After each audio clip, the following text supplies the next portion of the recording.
পথ ছাড়বে না। আমাদের গাড়ির প্রয়োজন নাই। এখানেই তসবি হবে, এখানেই সৈনিক ঠিক কিনে দেব। আপনারা যদি আদর্শ মোতাবেক আমাদেরকে কাজ করতে হবে, ঠিক কিনা? এখানেই তসবি হবে, এখানেই আল্লাহ বিভক্ত। একবার করতে শাহবাগের নাস্তিকদের, সুতরাং যারা নাস্তিক তারা আজকে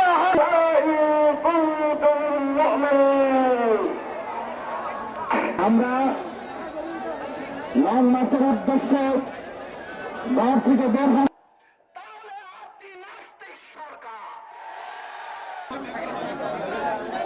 এই দেশের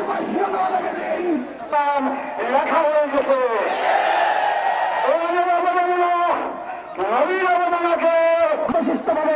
বেশি করি এবং আল্লাহ তাআলার জিকির করি। সংগ্রামের তৌহিদি জনতা এবার বক্তব্য রাখবেন।